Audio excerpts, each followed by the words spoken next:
Bonjour chers astrolosophistes et à celles et ceux qui nous rejoignent. Je vous avais d'abord promis une chronique sur les éclipses, mais c'était sans compter sur Mars qui bouleverse tout le monde en ce moment. Alors je poste un petit diagnostic pour ce qui nous arrive dessus à toute vitesse et qui commence déjà à nous affecter tous. J'ai nommé donc l'opposition de Mars en Cancer à Saturne et Pluton et au-dessus dans Capricorne, car oui, en plus de cette opposition compliquée, Mars formera une conjonction exacte au nœud nord le 14 juin. Et qui viendra rejoindre cette opposition le jour de la pleine lune ? Mercure. Et oui, vous comprenez que cette influence existe déjà et qu'elle perdurera ensuite.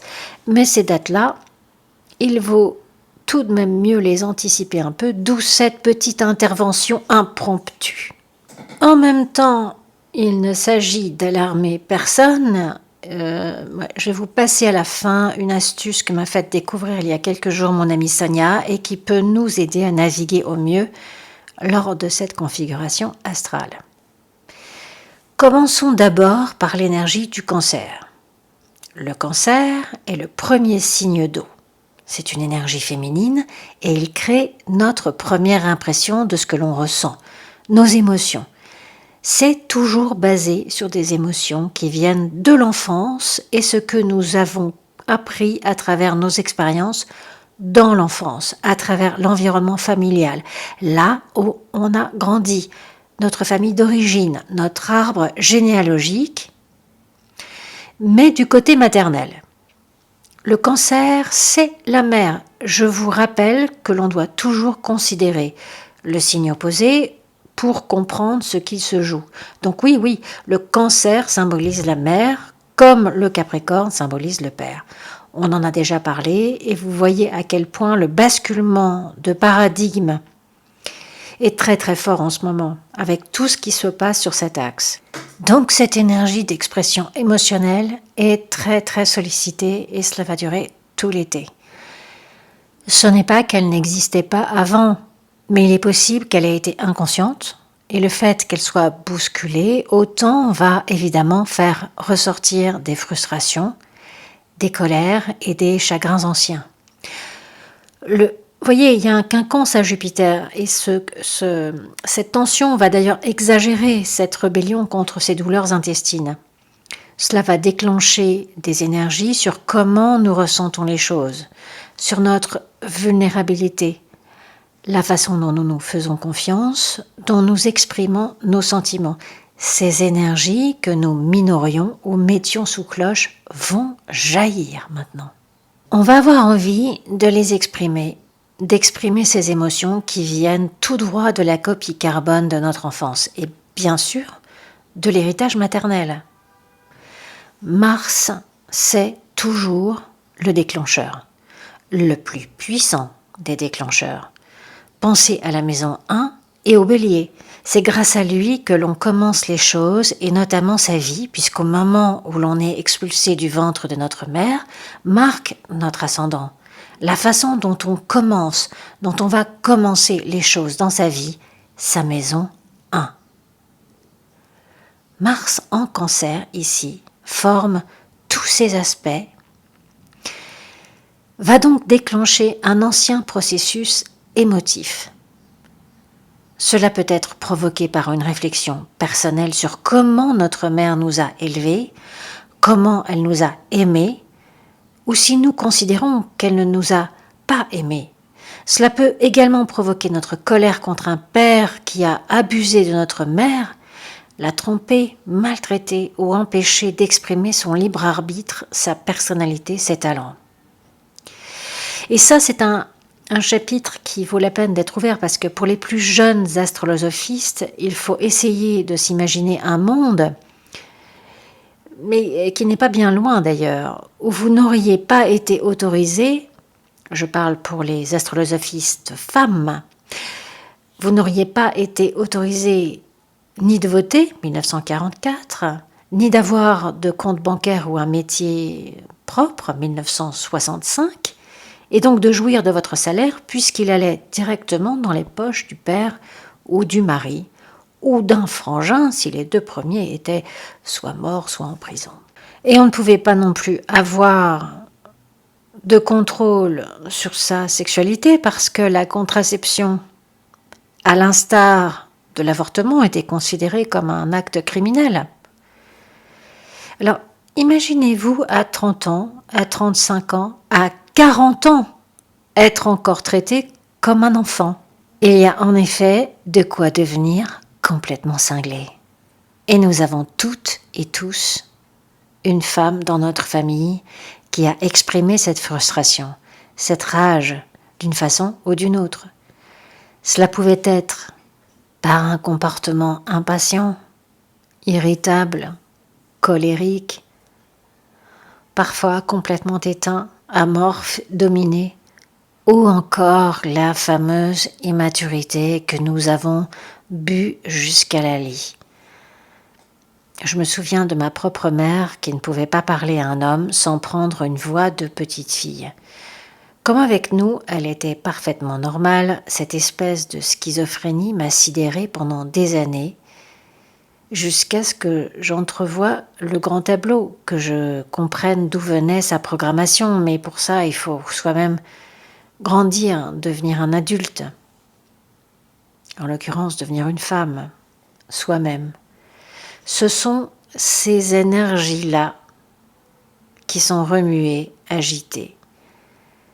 Mars va venir réveiller ce qui était endormi et parce qu'il sera conjoint au nœud nord, on va vouloir s'en libérer. Le nœud nord, c'est ce que l'on apprend.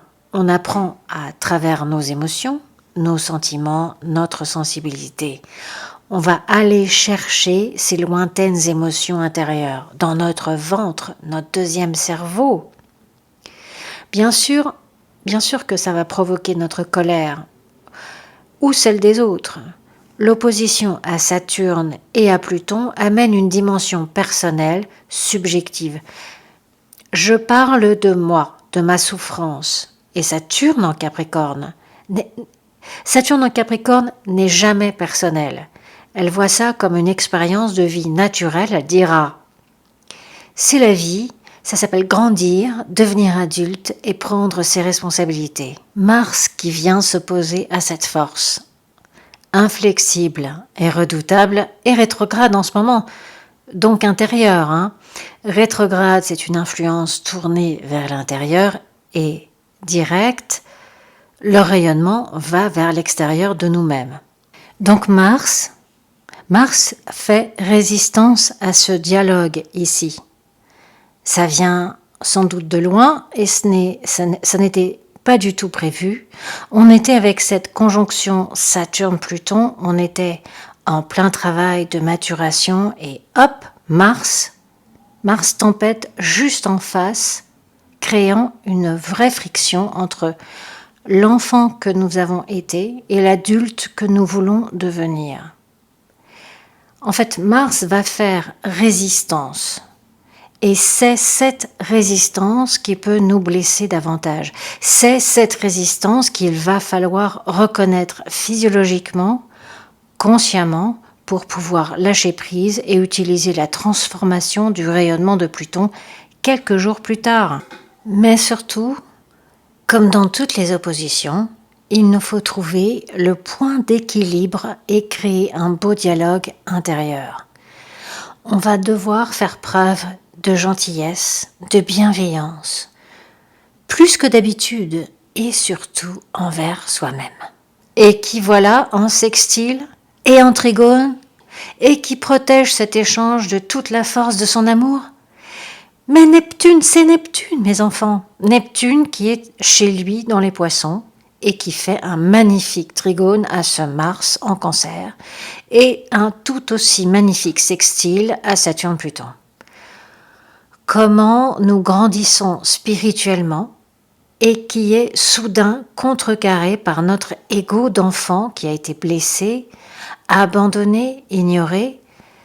Mais c'est un ménage formidable de notre corps émotionnel en fait. On ne passe pas à un autre chapitre de notre vie avant d'en avoir terminé le précédent. Et c'est bien là que nous nous trouvons ici. on va se défaire du poids des malédictions familiales, pardonner à sa mère, à son héritage maternel.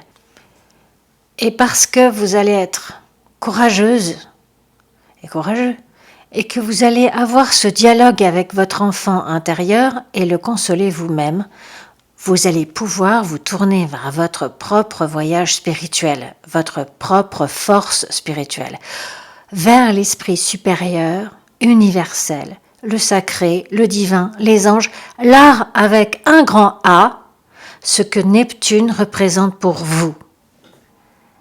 Parce que Neptune, ici, va aider à guérir. Il va aider à abandonner l'ego, les peurs, les angoisses, l'amertume. C'est la complète dissolution de l'ancien et la gestation d'un nouveau monde. Vous aurez cette force d'absolu. Vous l'aurez. Je le répète, je sais, mais utilisez cette énergie, ce trésor qui nous est offert, qui est à notre portée. Écoutez-vous, soyez gentil avec vous-même, exprimez votre beauté, votre richesse. Dans 4 ans, c'est terminé. Neptune ne sera plus dans son signe avant 2177, 60... Oui, enfin là, c'est un calcul mental, mais avant très longtemps. Autant vous dire qu'il y aura eu quelques centaines de milliers de réincarnations entre-temps.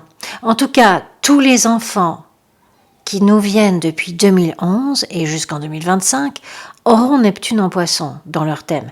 C'est une génération qui va porter une écologie régnante sur l'humanité. C'est tout à fait passionnant à suivre en tout cas. L'idée, c'est de guérir des malédictions familiales et leur cortège de malentendus.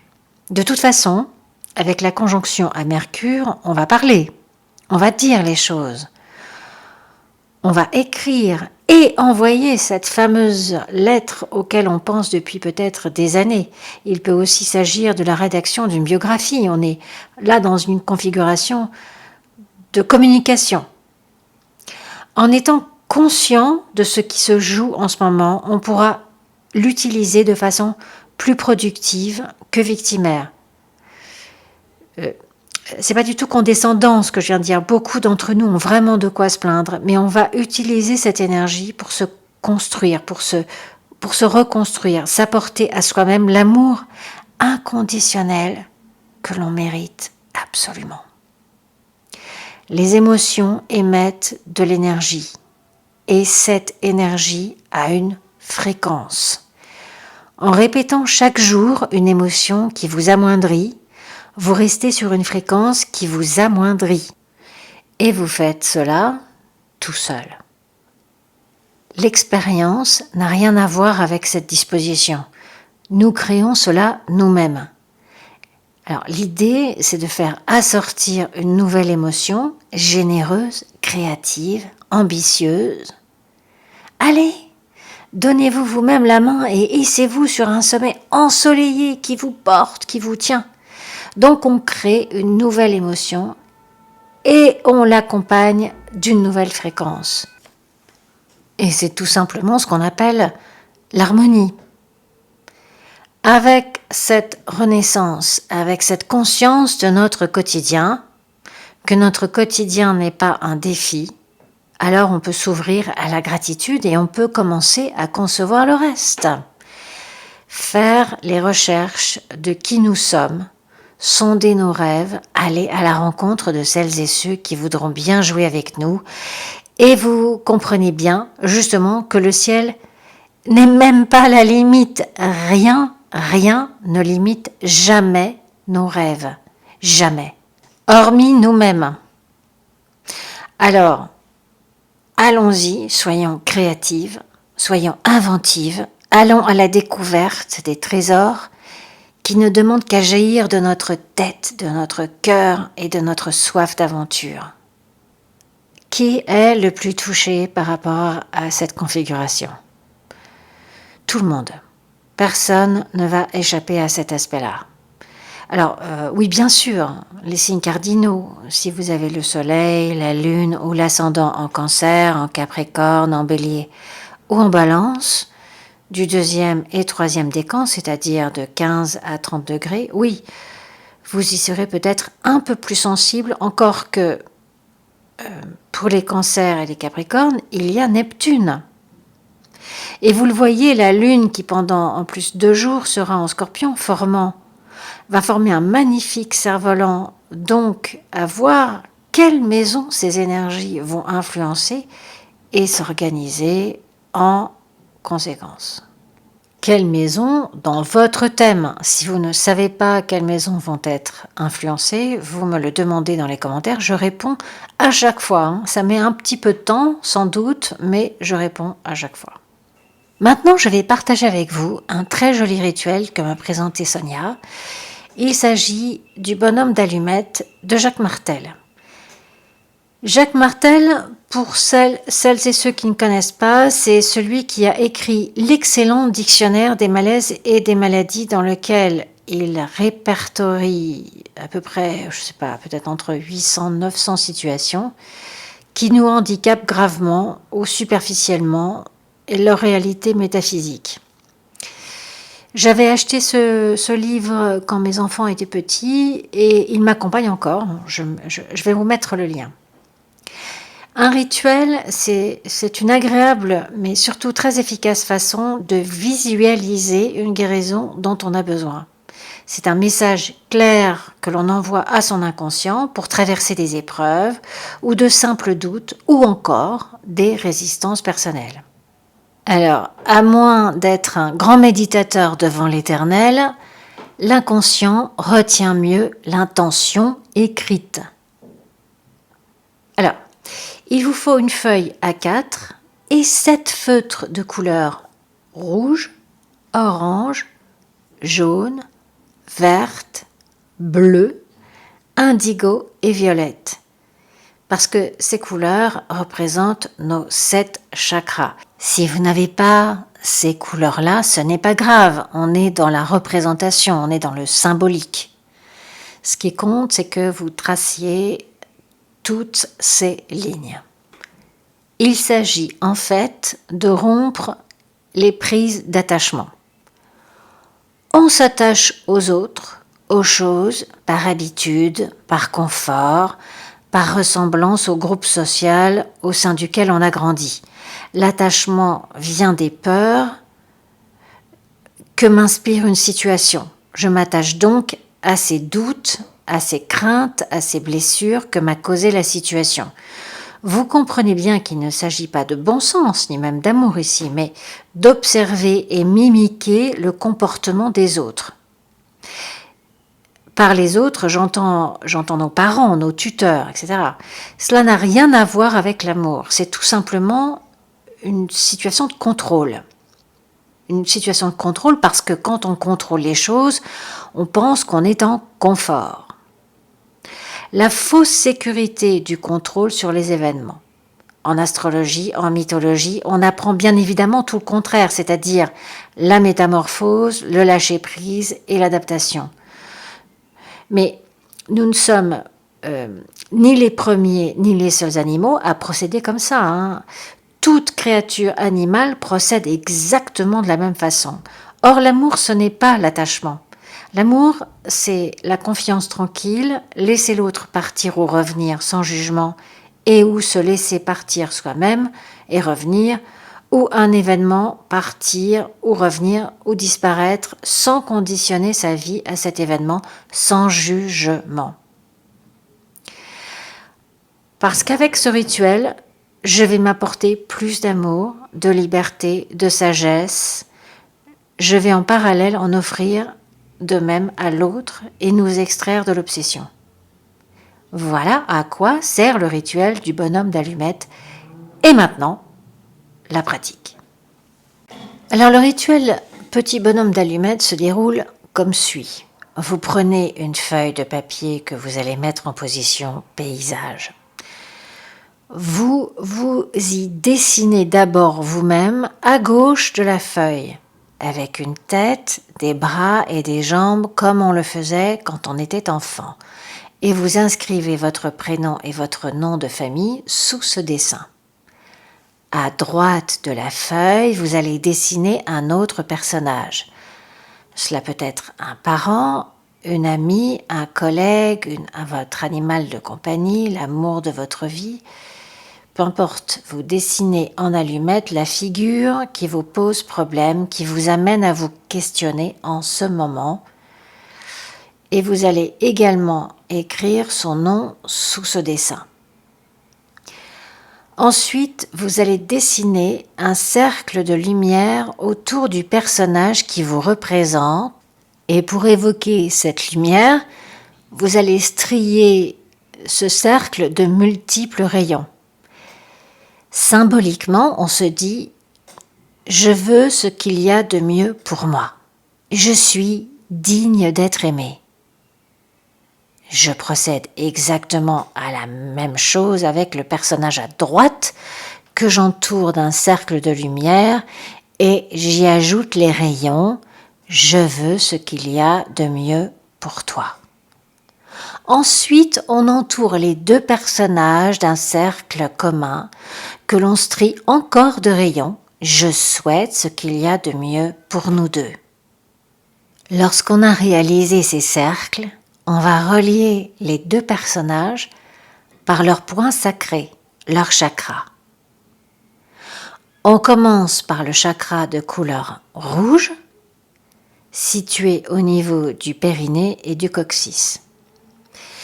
C'est un chakra qui correspond à notre force vitale, notre instinct de survie et notre sécurité physique et matérielle. En fait, c'est le chakra de base, celui qui crée la cohérence avec les 6 autres. Son élément est la terre et représente un ancrage dans le monde matériel où nous vivons. On tire un trait entre notre point coccyx du personnage qui nous représente jusqu'au coccyx du personnage en face. On continue avec le chakra situé en dessous du nombril. Il correspond à notre identité profonde, à notre joie de vivre et à notre sérénité émotionnelle. Son élément est l'eau. C'est un chakra qui va être important pour l'aspect astrologique que nous traversons en ce moment. Il représente la flexibilité, la sociabilité et la mobilité. Il est en rapport avec notre intuition et notre part féminine. Sa couleur, le orange, stimule notre identité, notre connaissance de soi et notre désir d'aller de l'avant.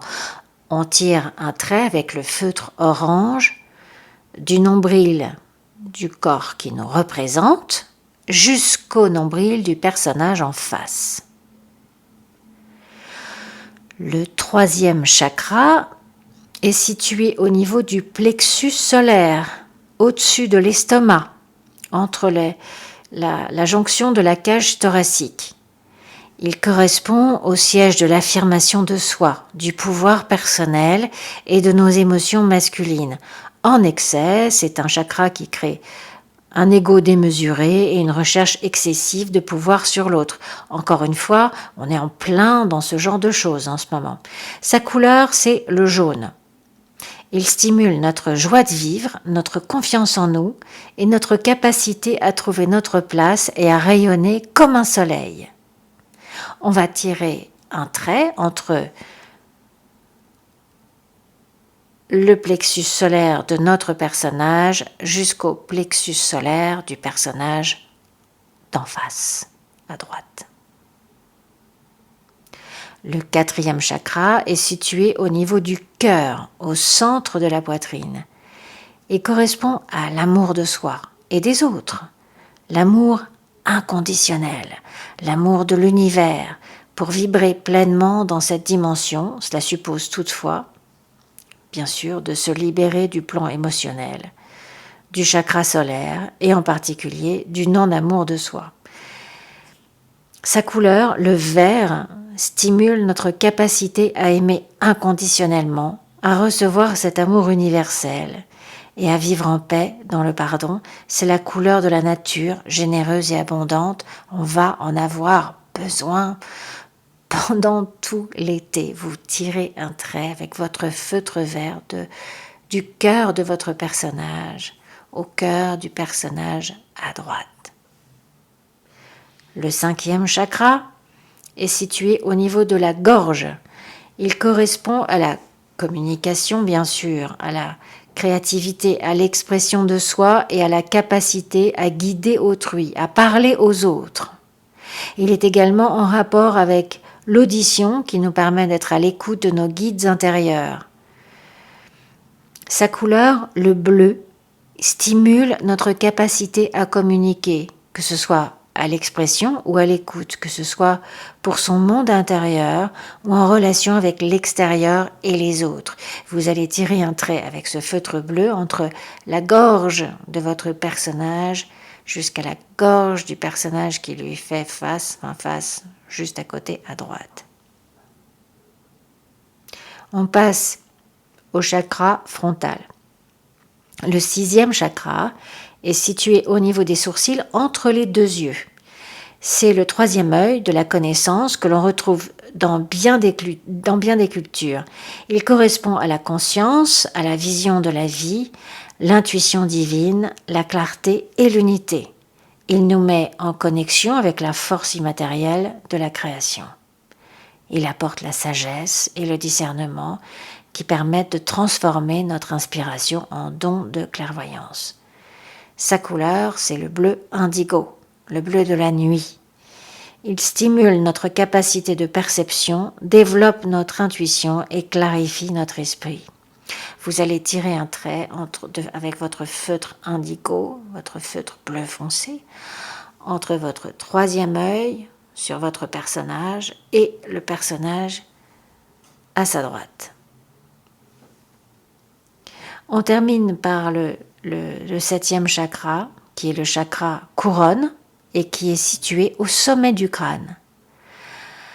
Par là passe la connexion directe avec le divin et les guides. C'est la place des auréoles, des saints, de la fontanelle, des nouveau-nés. Il représente l'accomplissement de soi et nous connecte à l'essence divine de l'univers. Il chasse la peur et apporte la plénitude jusqu'à la réalisation de soi. Sa couleur, c'est le violet. Vous allez tirer un trait avec votre feutre violet du haut de la tête du personnage qui vous représente jusqu'au personnage à la droite. Donc, toutes mes lignes d'attachement sont à présent tirées. À présent, avec une paire de ciseaux, je vais couper au milieu de toutes ces lignes. Je ne coupe pas l'amour, je coupe les lignes d'attachement et en coupant ces lignes, je nous libère de la culpabilité, des ressentiments, de l'amertume, de la jalousie, de l'impatience et je fais place au véritable amour. Alors n'hésitez pas à me demander si vous avez un doute sur l'influence de cet aspect martien dans votre thème, dans quelle maison cela va avoir lieu dans votre thème, ou alors de partager votre expérience de la petite bonne femme ou du petit bonhomme d'allumettes. Je vous envoie des forêts de lumière verte et vous dis à bientôt sur Astrolosophie Café.